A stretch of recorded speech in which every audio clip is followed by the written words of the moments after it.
the 19th stage of the Tour de France. It's the individual time trial from Cluses to Morzine. In the chair, waiting to carry you through it, David Duffield and Stephen Roche. The 19th stage, just 2 stages remaining before the title decided. Miguel Indurain already looking more than likely as the winner. Today it was a battle for the minor places. Virenque and Abdou-Japarov playing their parts. Over to David Duffield and Steve Roche for the best of the action from the 19th stage. The mountain time trial in the Tour de France. We're now looking here at Alberto Eli, who has done great things in the last few days in the mountains. He did that successful break that went away up to the Alpe d'Huez, and that catapulted him into 7th spot overall. He's 16 minutes 30 seconds down on Indurain. There's no challenge for him to take that yellow jersey. It's a long old way to go, but this will give you some idea of the way in which people like Leblanc's going against Bortolami, Pulnikov, Bernard. So Leblanc really has got some scores to settle here, because Leblanc yesterday had the misfortune to throw off his chain and puncture. And I was talking to Stephen Hodge earlier on, the rider from the Festina team, and he said that Leblanc was absolutely really, well, I can't use the sort of words that would describe it most of all, because they're vulgar, but he was sick as a pig, was Leblanc. He had that trouble, and he's now in 5th place because Pantani and Ugrimov have leapfrogged over him at a time when he was trying to get back, because he lost his place to Pantani the day before on the finish up the thumping great climb at Valtona. But here we have now the man Eli, who took his chances on the climb up the Alpe d'Huez to get himself up in the 7th spot. He's got quite a cushion, by the way. It's about nearly 2.5 minutes back to Alex Zülle, so Zülle's got to go some to dislodge this fellow. It may happen, because Zülle's probably a slightly better climber than Alberto Eli, but for Eli to claim 6th spot will be difficult. He's running something around about 5.5 minutes down behind Conti, so he's really just got to keep Zülle at bay and ride up this mountain here as best he can do. The action then really will come from the top 4 men overall, so top 5 men on general classification. Conti separated from Leblanc by 1 minute and 22 seconds, so Conti, I don't think, will be able to catch Leblanc, so really we're looking at the top 4 or 5 men tearing each other to pieces to see who's going to be on the podium in Paris when we finish on the Sunday. This is Rodriguez, and the Colombians upstairs are going absolutely crazy as ever. The man who won that stage when he pipped the Latvian Ugrimov to the line. That was I said I called foul at the time. It was a great disappointment when he went across. But Rodriguez got himself a stage. He's a nice little climber, good fellow when it comes to mountains. But certainly there are ethics in this game. In fact, the whole thing is changing. I was talking to Frankie Andrew earlier on, and he was saying that the race now is so different than when he first rode it. And he's pretty well a new kid on the block. Well, the Motorola rider Frankie Andrew has only been riding in the Tours now for about I suppose 4 years, since he started with the 7-11 team before it came Motorola. And he said, what happens now? They go like stink for the first 2 weeks and really ride flat out. The conditions are hot, the miles are long, and then they all go to try to get a stage victory or to make a mark for themselves. And if they suddenly get a victory, then there's more reason then for them to say, okay, that's it, and climb off the bike and not continue. Meantime, they've destroyed everybody else, and that's what we're at now. There's only 119 left as at this morning. So I haven't got any note of any non-starters, as the rain is absolutely chucking it down here at the finish. And Federico Schiavi, previously a stage victor in the Tour de France for the Mapei class team, without now their team leader Tony Rominger, who went out of the race. Now let's see what he's going to do here. Well, Uchkov's just dropped down 1 as Federico Schiavi's gone into 24th, 1:33. The polka dot jersey now of Virenque on the first time check here at 9.5 kilometers. Pantani is the fastest, 15:22. He's faster than Luc Leblanc. Let's see what Virenque has got to do. The rain absolutely chucking it down. It's getting not very nice at all. It's dribbling all over the place, and Paul Showing thankfully dropped my plastic screen down in front of me now, so we're not getting all the wet up on our notes and on our computers here and causing anything to fuse. But certainly Frank Andrew was saying that it's all changed now. Eyeballs out for 2 weeks, get a success, and then climb off your bike if you feel like it, or just hang on for a grim day. He said those are left in the race, apart from those who've got something to go for, are just hoping they'll make their mark before they get into the finish. And when I looked at Frankie Andrews' bike, he's making his mark in more ways than one, because they've actually had to cut a big hole. It's about 2 inches long by about 1.5 inches, right the way through the saddle, on the left-hand side of the saddle. He's got a very nasty boil, Frankie Andrew, and he's still raced up this climb today, and very keen, in fact, to finish. He's one of the earlier chaps who came up the mountain. The first man to go was John Tarlan, who's lying last on general classification as we watch Ferran go up here. Let's give a bit of a plug to some of these people further down, because they're the men that make the race happen. John Tarlan, he's 3 hours, 27 minutes and 55 seconds in arrears over the yellow jersey. And so the riders who came up this mountain, first of all, people like Frankie Andrew was talking about Motorola, he was 2 hours and 18 minutes down, still soldiering on despite the saddle boil and having to cut his saddle, so when he sits down the boil sticks through the hole in his saddle. That is an awful hard way to earn a living. Well, it's you got to be very, very well hooked onto the Tour de France to want to finish the Tour de France in such a painful situation. As you see here, Pascal Hervé coming in, and you see the rain coming down here, torrential rain coming down here. People that were sitting opposite here in the sunshine with practically having swimming togs on, all of a sudden they pull their raincoats and umbrellas from everywhere, and everyone's ducking and diving, trying to get a bit of shelter, because you can imagine here on top of Moors and Avoriaz, there's no shelter whatsoever. So any bit of shelter there is has been taken up a long time ago. So this will also affect the riders, because they're riding here in the sun and the warm, and when they were starting off they will have had no rain, so some of the riders would not have put any embrocation on the legs. So we saw Indurain's legs a few minutes ago, he had oil on them, so he possibly got word down from the top that there was actually rain on the way, so to protect himself, because a rider that doesn't put cream on his legs or protection on his legs, when he hits the rain will make your legs feel very, very heavy, and that also, it must affect your performance. So here we have our time chart up again. Ugrumov is 22 seconds ahead of Pantani. So we must wait now for the time check of Virenque and Mikel Indurain. What a battle we've got on our hands today, and what a changeable set of circumstances with the wind and the rain and the sunshine further down the list, as we're watching Conti on the way up the climb at this moment in time.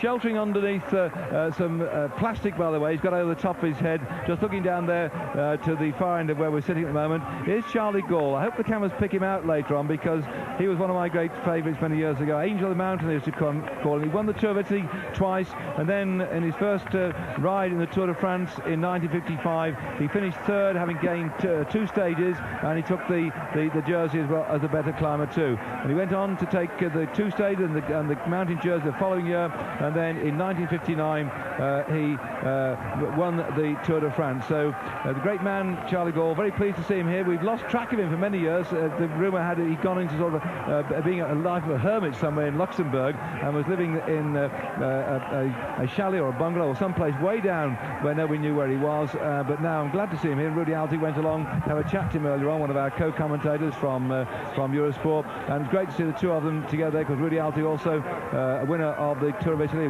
past world champion as well, and they were obviously swapping stories, and I don't think they've met for many, many years now. It's nice to see the chaps get together on this race, and as I said a few days ago, there's something like 77 of the people involved in the race this year in one form or another have all ridden the Tour de France in the past, and now we're looking at Eric Breukink coming up here, who the Dutch have been cheering all the way around. I've seen his name written on the road. He's the best placed Dutch rider overall at the moment, but he's way off in about 40th place or so. No, 30th. He's 30th overall, and he's going to do a reasonable ride here, which should pick him up the classification a little bit, but not a lot, because they're separated by so many minutes. You can actually time with an egg timer further down the list. Eric Breukink finishing 1:29.56.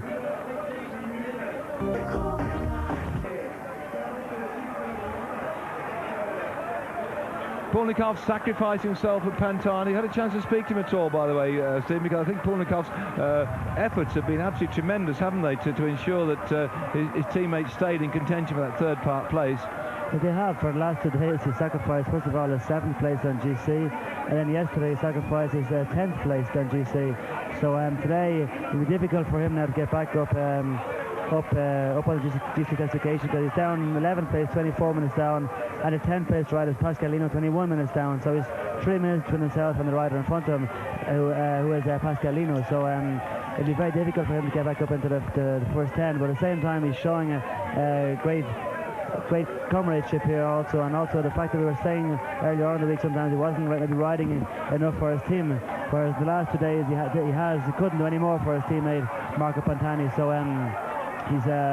he's made up for all the bad things he might have said about him, might have thought about him in the start of the race, but he should do a reasonable time here today because he is a reasonable time trialist. And the time check shows that at the 9.5 kilometre time check, Ugramov has been the fastest through there, with Pantani at 22 seconds in arrears. So that's the first time check we've got with the big men coming through. Luc Leblanc was back 24 seconds behind, Pulnikov 47 seconds behind, Bortolami 48. The next time check we'll get will be at 24 kilometres, where Bobrick was the fastest in 42.21, and we'll have to see then which of these riders is going to topple him there. Sorensen was just 6 seconds behind, but the big men are on the road now, and this is where all the action will come from. It's going to be close between the top boys, because at 9 kilometres we have Ugramov first, Pantani 20 seconds, Leblanc 24 seconds, Pulnikov goes straight down to 47 seconds, and Bartoloni at 48 seconds. So the gap between the first few is very, very small. It'll be interesting to see now what the time check on this rider Biorank is, because it seems to be very impressive at the moment, so it'll be interesting to see how he's going at the 9 kilometre time check.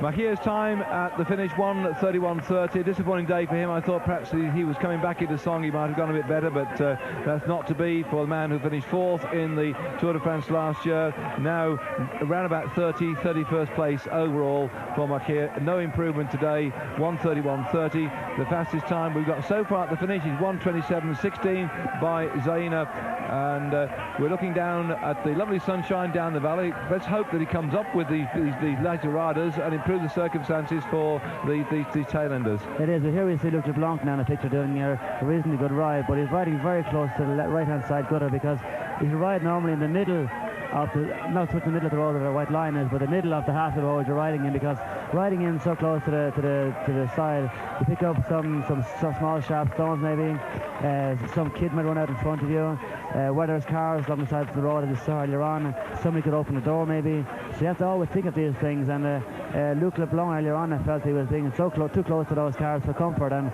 all it takes is some little kid or anybody not thinking to open the door, or to see here he's riding in very close to the white line again, whereas that's where all the small stones are, and any bumps again in the roads are all there as well. So if you're going to be riding a time trial, you try and find the smoothest part of the road, and the smoothest part of the road will always be the tire marks where the tires go over the car.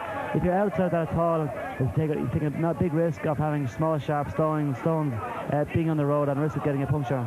There, words from the master himself, a great time trialist he was. In fact, I think the first time I saw you time trialing, Steve, was it Dijon or something, about 86, 87. And Ugramov now is 18 seconds faster than Indurain. Well, it might give him another stage victory, but he's got a hell of a way to go to take the general classification at 8:55. It seems an impossible hill to climb, but Ugramov might find himself going up into second place. He's got Vronk just ahead of him, 7:22 versus 8:55. So there's about a minute and 30-odd seconds between Vronk and Ugramov. Ugramov is already powering along. Brilliant. He is, but he has shown in the past he's a great time trialist. He has done very well in previous Tour de Italy and Tour de France time trials. This is a time trial here that will suit Ugramov, so I would not be very surprised myself if he does not take the 1 minute 35 seconds back from Biorank for the second place, because Biorank is a good rider, okay, but in time trials he loses an awful lot of time. But like I said earlier on, the one thing that might help Biorank is that if he's caught by Indurain, it will help him a lot. Charlie Motte, who had also been showing on our list, he was in 5th spot at 24 kilometres behind Bobrick. He moved up to 2nd at 33 kilometres. Charlie's absolutely burying himself here. He's going to get close to taking the lead. Charlie Motte's come up the general classification on the stage so far. Each time check we've had, he's come better. He was 6th at 24 kilometres. He was 2nd at 33 kilometres. Can Charlie now take the lead? 1:27.16 to beat. He buries himself for the line, and Motte takes the lead. 1:27.11. Look at his face now. He's delighted with that one, and we are too. Yeah, it's a great ride by Charlie. He wants to go out of his career with a bang. So I was talking to him last night, and he was saying that he's looking forward in one way, Champs-Élysées, but in the other way, he thinks it'll be very nostalgic for him. So he's what's happened here now? Oh, it's a Janet application. It's a Janet got a fright there, yeah. They shuttle it on the basis that if they finished there, that's what it would be. Yeah, but I was very happy for him. I would be happy for him if he does go out with a good ride. And during that time we did that today, there'll be, of course, Indurain will beat it, of course, they'll come off with beat it, okay. But at the same time, it's a very good ride. So I Charlie, see Pantani here doesn't seem to be going that smooth. He doesn't seem to be. It seems to be going okay, but how's his knee? His knee is very, very sore. He's a big blue on the right-hand side and the inside of his knee. You cannot see it here on our camera, but it's very, very sore. And he's telling me that this morning it's actually possibly sorer than it has been all the time, which is quite understandable because you can imagine the bruise going down. So it's always the second, third day it always hurts the worst. So, but he said, like I spoke to him this morning, he said there's two things you got to be keeping in mind today. One is the third place on GC, and the second thing is that whatever bike you use, whatever gear you take, it's the right one, because you don't start asking yourself questions: is my gear okay? Is my bike okay? Have I made the right decision? Because you make a decision and stick by it, and you're going for the third place on GC. So he's very much motivated, all right. I found him very, very calm. I ate with him there at lunchtime, and he seemed to be very, very well motivated and wanted to do things right. But unfortunately, he hasn't got that much experience in time trials, and in this kind of time trial especially, and also the Tour de France is by no means a small race, so nobody wants to make a mistake. And Eurosport's coming up to the time check at the 24-kilometre mark. He's mixed up with Vakimov and so on. It doesn't look like he's having the best of a time trial here, and I think he's been very tactical in his riding so far in this race. He's gone with the right brakes the right time, and he's sat in with the right riders that mattered. But I think now on this climb he's beginning to lose a bit of impetus, and Udo Boltz then might lose his 10th place to Pascal Lino. They started out just separated by 10 seconds as such. Boltz was 21.33, Pascal Lino 21.23, and Pascal Lino, well, you can see now Boltz and Lino are locked together in mortal combat to see who's going to leap over the other, because being in the top 10 is important. And very unusual style with his knee going out here. He seems to wobble his knee. Yeah. If you get a look at him from behind, he looks at him, he always looks like sideways. Seems to push more with his right than does with his left, but he will always look sideways. So I was asking something here from the director, probably asking for a time check maybe. But he seems to sit a bit sort of on the right, yeah. yeah. He's always sideways on the bike, very much sideways. So why don't you call him the crab? Yeah. Well, he's right sideways. He's not as sideways as Robert Miller does. Robert Miller, as we always know, we all know, rides very, very sideways on his bike. So those are the ways which riders can pick out who's up in front of him by the strange way in which they ride. And certainly you can see how his knee on the left-hand side is going in, out, in, out. He's right his left arm as well. Yep. Everything on the left is not right. So as we see here, the driver driving the second car of the Festina car is Miguel Moreno, who is the boss of the Festina team. Bruno Roussel, who is the deputy sportif of the team, will possibly more than likely be behind Richard Virenque. And at the moment, Luc Leblanc, the time check we had at 9.5 kilometres, he was running in 4th place. Ugrimov fastest, and Indurain 18 seconds, Pantani at 22 seconds, Leblanc 24 seconds, Punikov at 47 seconds. That's very early in the race, though, and it goes up and up, and there's a short drop down as well. Sorry, Dave. Leblanc here again. He's in very, very close to that white line, so it's he's asking for trouble going in so close. And interesting, the different styles of riding here. Leblanc with his hands hooked over the top of his triathlon bars, and when we go back to Pantani, Pantani's tipped his triathlon bars upwards, so that he seems to be sort of riding with them almost just up in front of his face. It's an amazing different style they've got. Well, I think that Pantani is right, because the way Leblanc has his handlebars there, he cannot actually pull on it. It's actually the position to pull must be the most natural position possible, whereas you see Pantani is more relaxed on the bike, whereas Leblanc is the bars nearly parallel with the ground, which means it's difficult to pull on it because you're pulling actually on your wrists. So the good position is actually Pantani's position. Well, here's down around about 6th place over. We saw Charlie Moutiers' name come up there. Charlie at the 24-kilometre point was only lying in 5th spot. He is the fastest now. He moves second at 33 kilometres and then is the fastest at the line. So this climb is very much about judgment. And what we're watching on the screen, the early time checks, I won't say they're irrelevant, but it's all down to judgment on this ride here. And the Luc Leblanc at the first check we had running then in 4th spot at the moment. Well, Charlie Moutier would know this hill very, very well because he skied a lot around this area. He lives down in Cluses. That's where the stage start was. So this road, he would have done it umpteen times. So he would know where and when to ride hard and where and when to take it easy and keep it for the finish.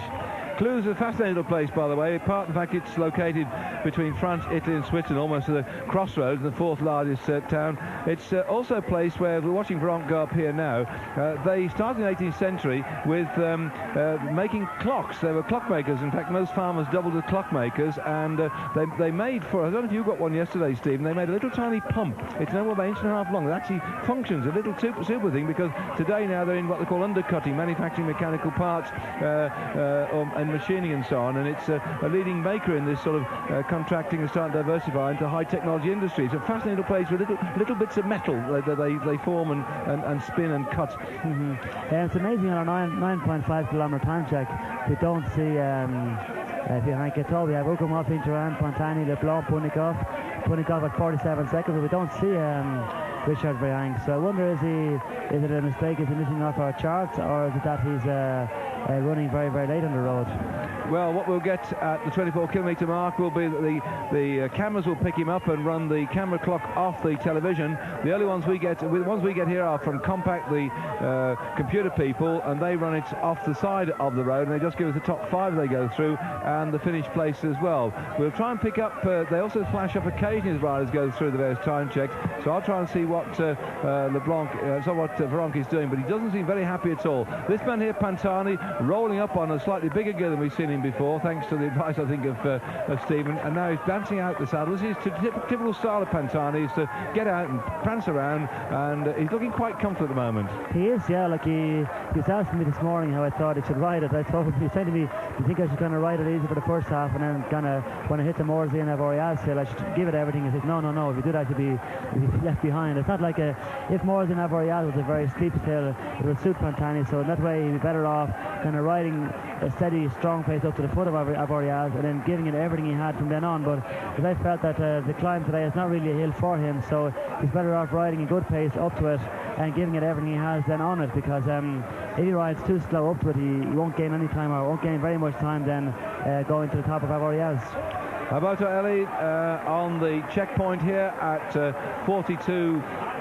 24 kilometres, coming up now over 43 minutes as far as he's concerned. He's not doing too well at the moment. He's lying overall in 7th place on general classification, but he's been beginning to drop back on the climb here up towards the top of the Thundergreat Mountain, where the black clouds have come down. It's thundering as well. Not very nice conditions at all.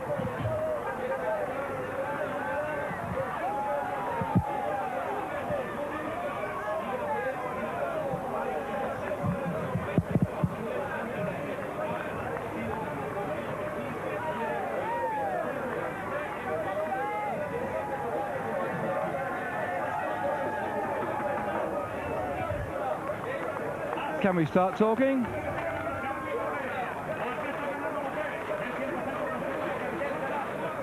Can we start talking?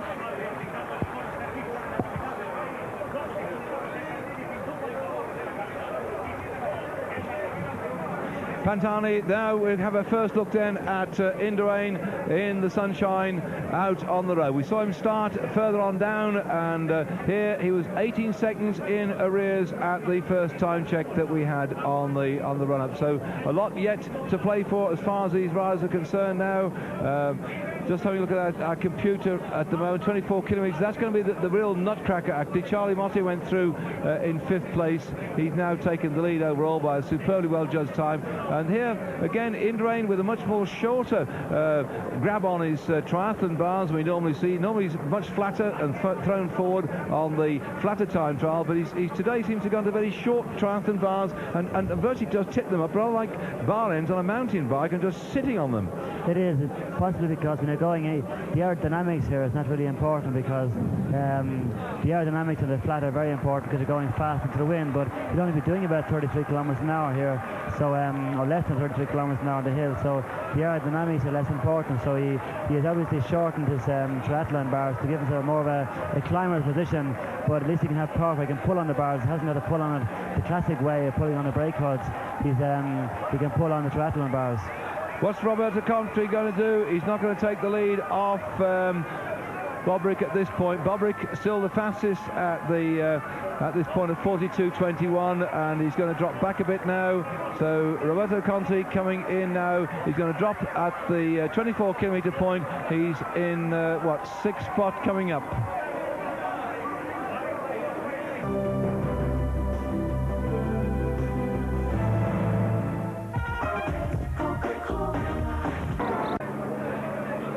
Well, Veronk has struggled at the point up to the 24-kilometre time check. His time there was just showing he was struggling, and not only that, he's having trouble with his bike. He slipped a gear as well, and at the time check, the best he could do was 43 minutes and 20 seconds. So Veronk is dropping down at the moment in the general classification, and looking very determined indeed are the rest of the riders, including Miguel Indurain, who really is also fighting a bit off the pace at the moment. But still, he's got a nice big cushion against the rest of the rider, but still the check we've got coming up then to the 24-kilometre mark.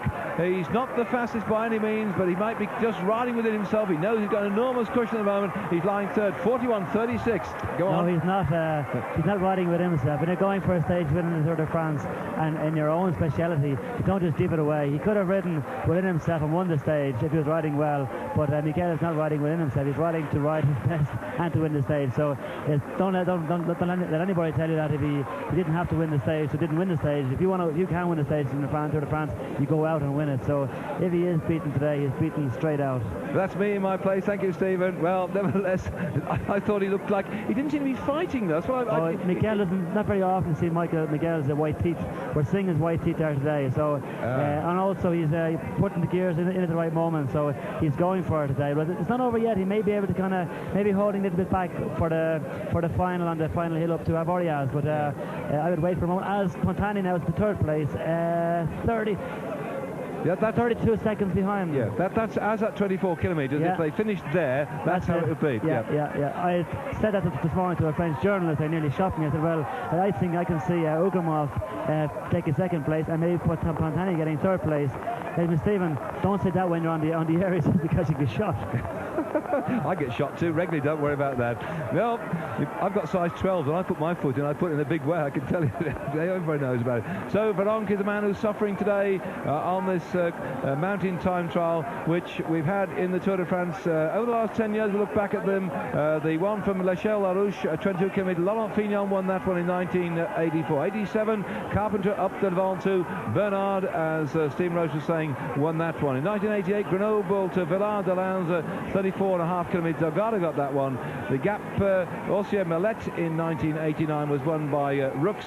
And then in 1990, the Fontaine-Villard-de-Lans, Eric Breukink got that one ahead of Delgado, with Indurain back in third spot at 43 seconds. And last year, I remember, in the Tour of Italy, you're quite right about the way that Indurain does ride to win. I remember last year when he went up the Pinello Sestria stage, and he won that one at 55 kilometres, 1 hour 36.29. Ugramov was only 45 seconds, and when Indurain came over the line, he collapsed against it. I've never seen before. He just went off onto the barriers. He'd had the time check with Ugramov, and he knew what he had to do, and by God, he buried himself for it. Yeah. No, he does. Mikel always goes for it. But just going back to a second ago, we saw Virenque a few minutes ago, and we're very surprised with his choice of bike, because we saw he had normally, you see him here again, he has no triathlon bars, he has no he has no profile disc rims on his bike.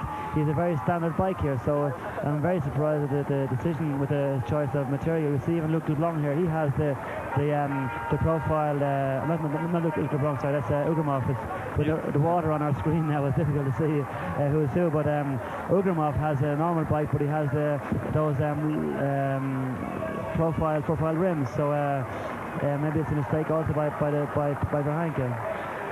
So back with Pantani, and if you haven't seen some of our programmes earlier on, this man had the misfortune to crash on the climb of the Col de Glandon, hit his knee badly, but he fought his way back that day, and has been launching attacks all the way through, and undoubtedly he's a revelation of the race, as he was in the Tour of Italy when he won a couple of stages on the Saturday and Sunday and bounced into second place.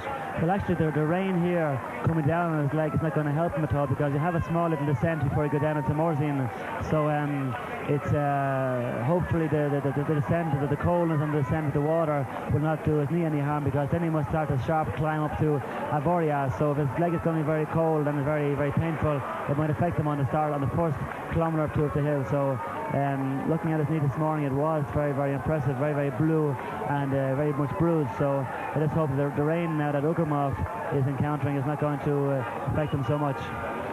And so with Ugrimov setting a very hot place indeed, the Latvian rider on the climb just past the PMU van there. That's the one for sprints, by the way. They sponsor the sprints. We've seen Abdu Jafarov finish earlier. Abdu Jafarov finished in 1 hour 34 minutes and 24 seconds. Some of the other time this morning, Sean Yates, 1 hour 35. Oh, Brian had a puncture.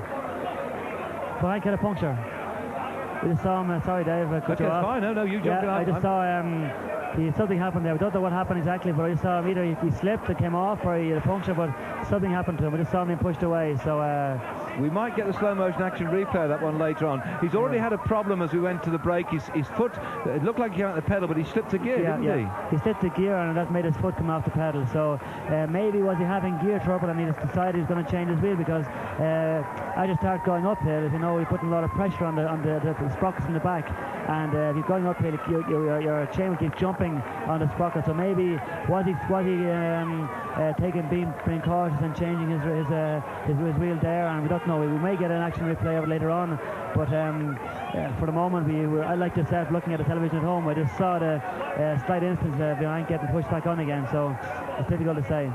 Amazing time at 33 kilometres. Ugrimov has gone through in 51 minutes and 18 seconds. That's 1 minute and 19 seconds faster than Pantani. Luc Leblanc was 2 minutes in arrears at that particular point. This man is really setting a hot pace under very difficult conditions indeed. Although the sun has gone in, the rain is making the road rather slippy. Under certain circumstances on flat roads, it can in fact aid your performance. But the other problems with wet roads is you pick up little bits of grit and they get stuck into the tyre, and down goes your tyre. Well, looking in the paper this morning, I've discovered that 50% of the riders are on tubular tyres, 50% of them on what we call clincher tyres, the sort where the outer cover has got the inner tube inside of the normal clincher rim that most people have on their ordinary bikes. So of course these are much thinner and much narrower. So the riders then keeping their fingers crossed they don't get a puncture at all, because if you do have a problem on the race like this, it breaks the rhythm, and climbing up the mountain like this, you've got to settle in, concentrate, and here he is then just confirming what I said to you before. 1 minute 19 seconds down on Ugrimov at 33 kilometres.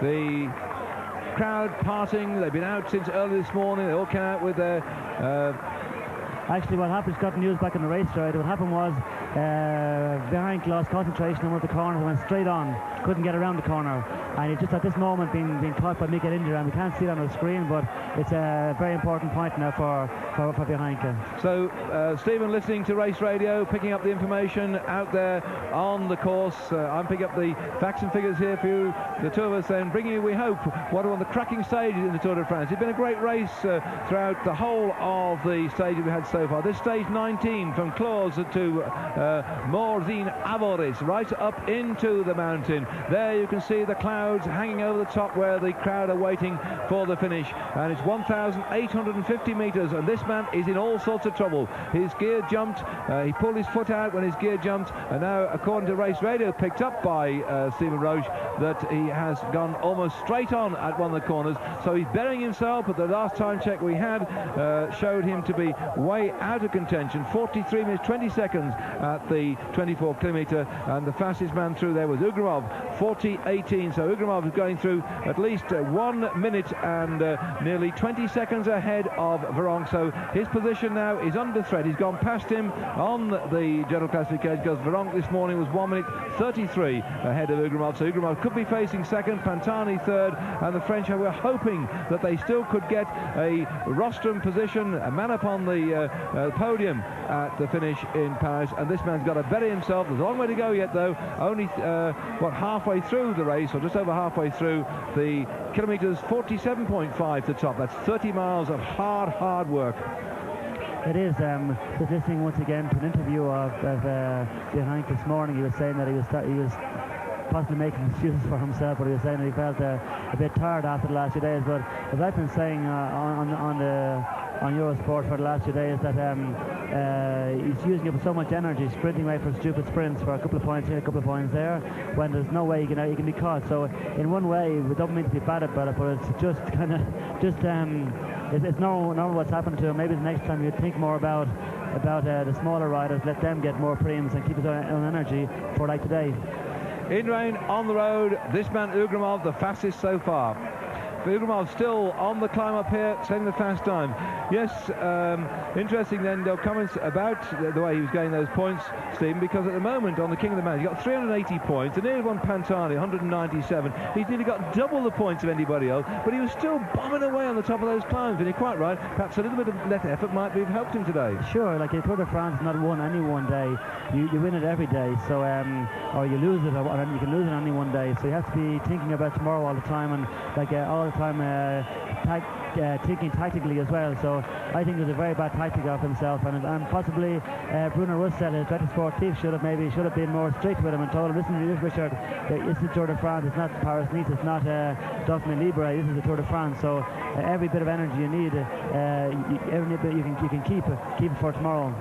And of course, Veronk, one of the young riders, he's leading on the Classement General for the young riders, which is the under 24 riders, and he's leading that one. There are only 17 riders left at the moment. A nice little sandwich because Angel Ado is 17th, and Ado is the Calmi rider who is a great sprinter. So we've got the mountain climb at the top, Ado at the bottom on the general classification for the young riders at the moment. Just ahead of Pantani. So the young riders in the young rider list: Veronk leads Pantani, Hamburger third, Zebeg fourth, Olano fifth, Dufo sixth, Senna seventh, and that's the order it is at the moment. And of the young riders, we started with 35, 50% have dropped out. We've just got 17 left at the moment, and Ugramov here at the moment climbing here with Pantani, and the 131 is the advantage, Ugramov over Pantani, and still Veronk soldiering on here.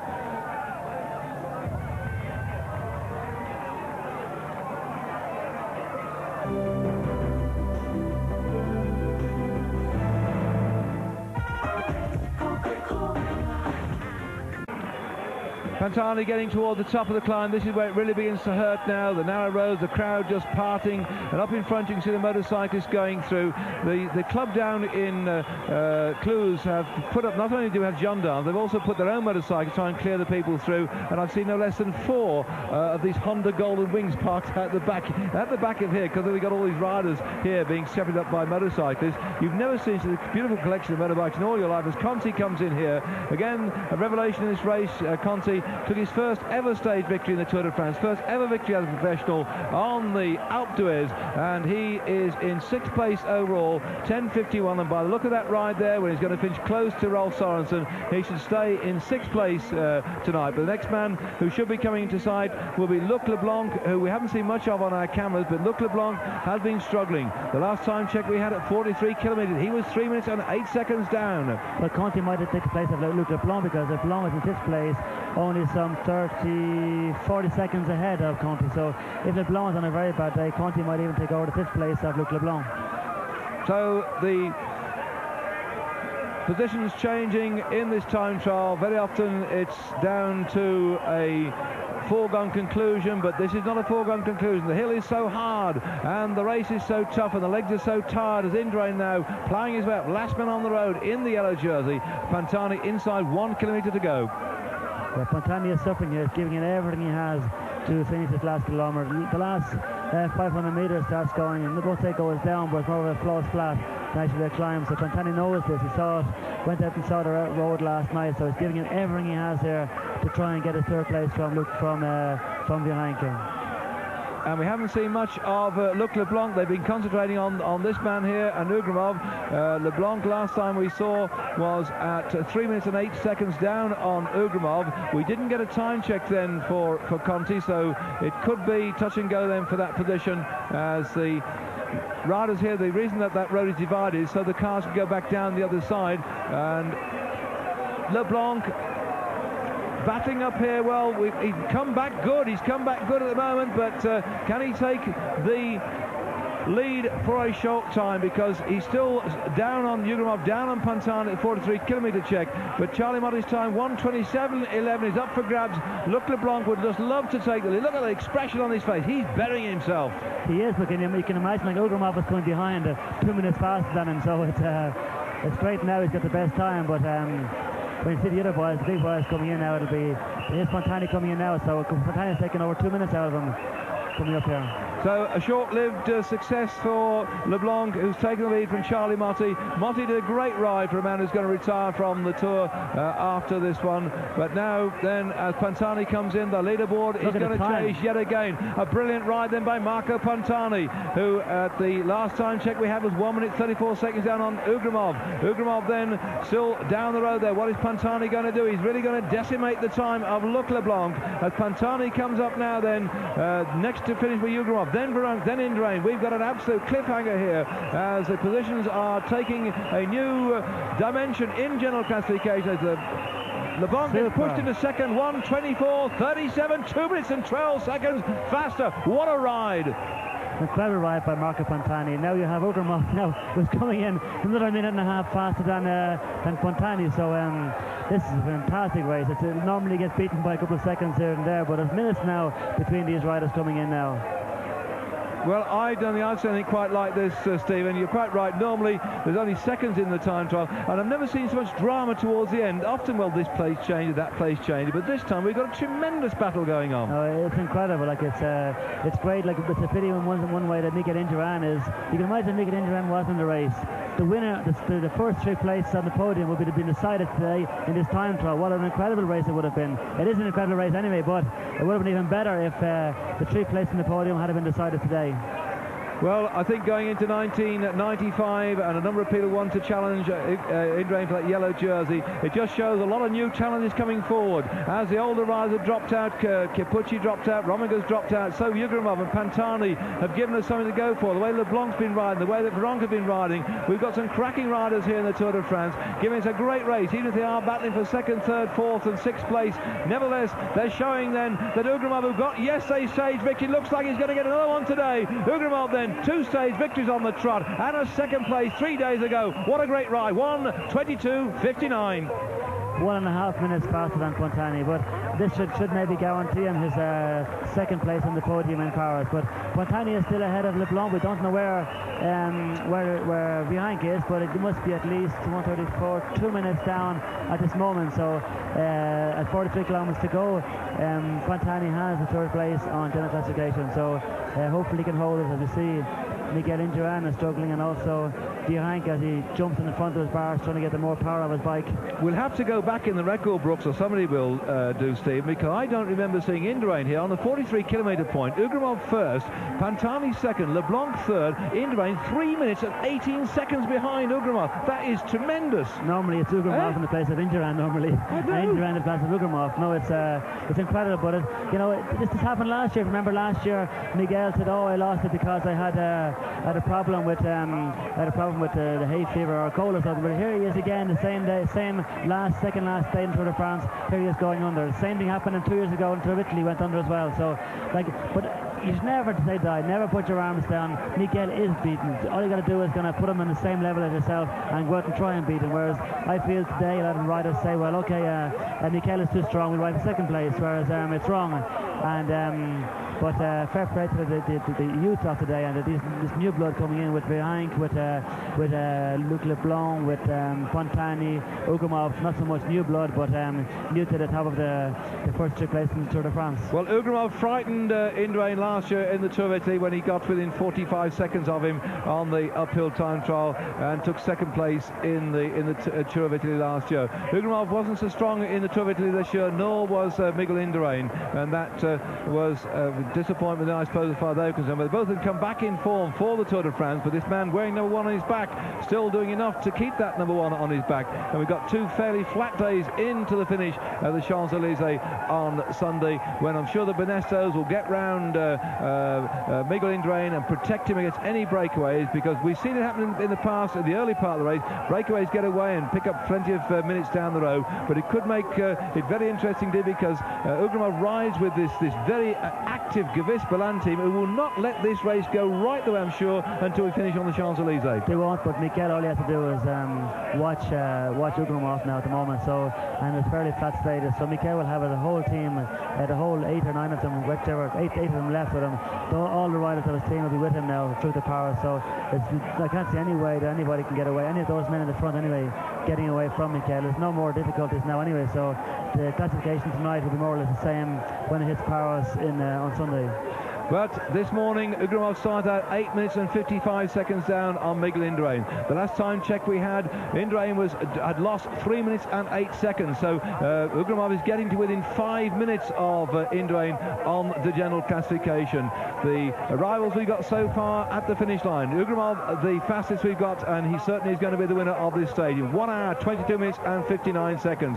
Pantani back in second, 1:38 behind. LeBlanc, an amazing 3 minutes 50 seconds in arrears in third spot. Charlie Motte, the early leader, 4:12 back in fourth. Zaina, 4:17 back in fifth. And there is a rundown on general classification as at 43 kilometres. And amazingly, Ugrumov is now in 5 minutes 37 seconds with Indurain. And that is tremendous riding by him because he was way off the pace. If I just quickly look down here now, that Ugrumov, as we came up through the earlier part, he was in fact at worst 11 minutes and 55 seconds down in 8th place at Lutz-Ardiden, and he's closed it now to within 5 minutes. Amazing. Well, I'm sure Mikel Indurain, when he saw Ugrumov going away 2 days ago in that break, I'm sure he isn't thinking the same thing today, because when he saw him going away a few days ago, he thought, well, okay, Ugrumov is so far down, we let him go. But he nearly miscalculated, and what a bloody good race it would have been if Ugrumov had been nearer to Mikel on coming to this final time trial. 2 kilometres for Indurain. Veronk is still up there in the front. He's survived the onslaught. It looked at one time like Indurain might catch him. The question is not whether Veronk has got more power in his legs, but whether Indurain couldn't close up on him. It looked like it at one time. But what a great race we got here at Morzine-Avaretz.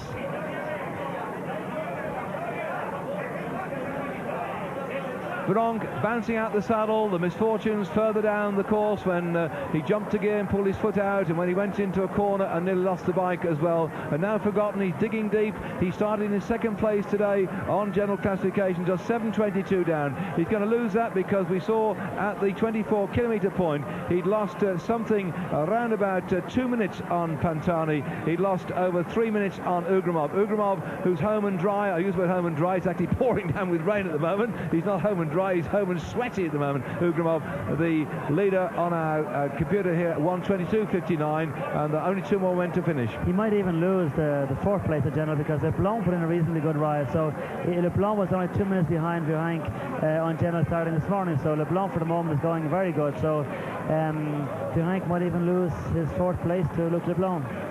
Disappointment then for Veronk, but at least he's got the polka dot jersey to take into Paris on Sunday. This is Friday in the Tour de France on stage 19, the mountain time trial from Cluses to Morzine-Avaretz, and still the Mandak down the road. Indurain has yet to finish. He's got about 1.5 kilometres to go, and we're watching something here which we've not seen before. Even though it's an uphill time trial, that Indurain is not in with a shout for top spot. He's going to struggle to stay in about 4th or maybe even 5th, certainly 4th with a bit of luck. Let's see how we go.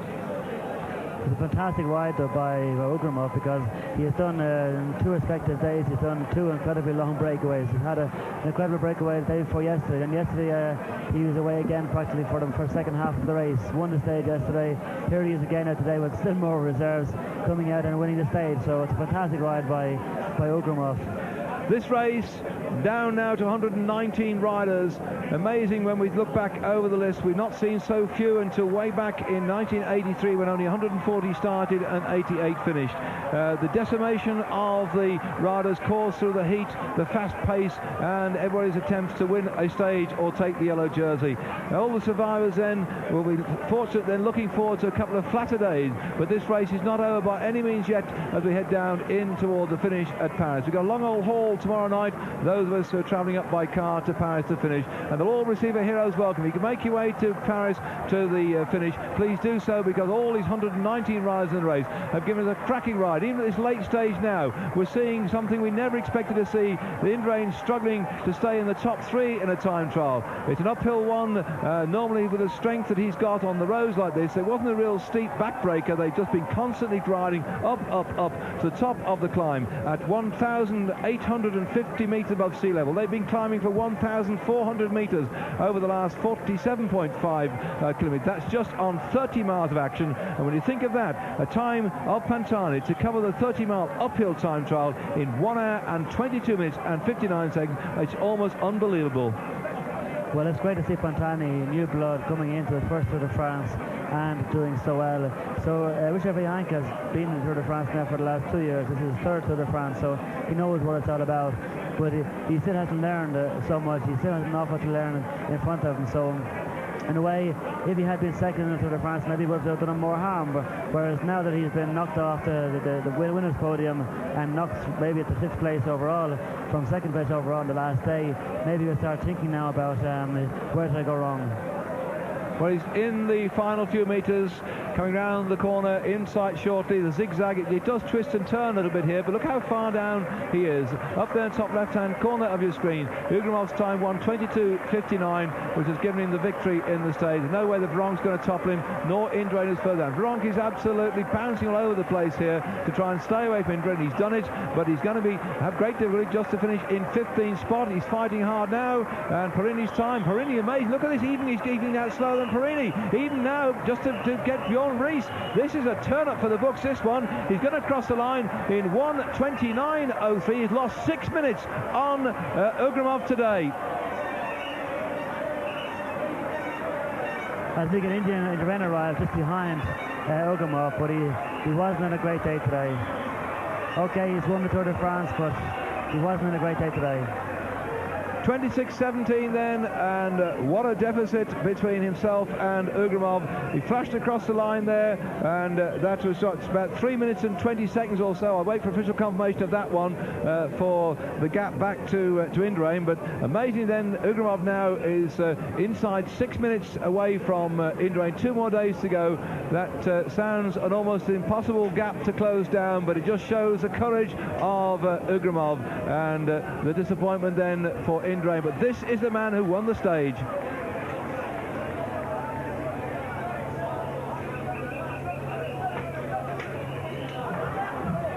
Petr Ugramov coming in to finish, taking the lead, 1:22.59. Nobody else could catch him on the run-up. Ugramov then have this wonderful feeling of 2 days he's won stages. He won the stage yesterday into Cluses when he romped away toward the back end of the race and took it. We all thought it might have tired him out, but it didn't. And there you are, that shows the demolition derby job he did. He knocked Pantani back by 1:38. Indurain, amazing, 3 minutes and 16 seconds behind. That is absolutely out of this world. And also Miguel had some great company behind him. I just saw the director of the Tour de France's car coming in, and who had he ended up in it with him but Eddie Merckx himself. Eddie Merckx is there. Well, he followed Indurain on the stage today, so he had some good company with him today. Yes, and also we got Charlie Gall. I've never seen him come to the Tour de France since he used to race it way back in the 50s. He's here watching as well, and there we are. That is the amazing situation on our leaderboard at the moment. Indurain 5 minutes 39 seconds ahead of Ugramov. Pantani into 3rd spot, and LeBlanc and Veronk, the 2 Frenchmen, dropped down into 4th and 5th spot. They'll be disappointed with that, and the French will be likewise. And here we see this amazing ski town of Morzine-Arboretz, and disappointment then for Veronk, written all over his face, but he still keeps the polka dot jersey.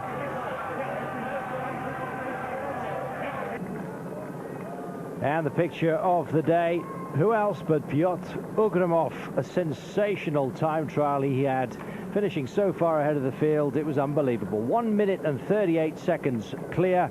Miguel Indurain finishing in 3rd place behind Marcio Pantani. Don't forget, you can keep in touch with the final 2 stages of the Tour. The 20th stage is tomorrow. We join it at 1:30 in the afternoon. It's from Morzine to Lac-Saint-Point, and then on Sunday, of course, we go all the way from Euro Disney to the Champs-Élysées in Paris, where Miguel Indurain is likely to pick up the yellow jersey. Ogromov won't get yellow, but certainly the hero of the day, Piotr Ogromov of Russia.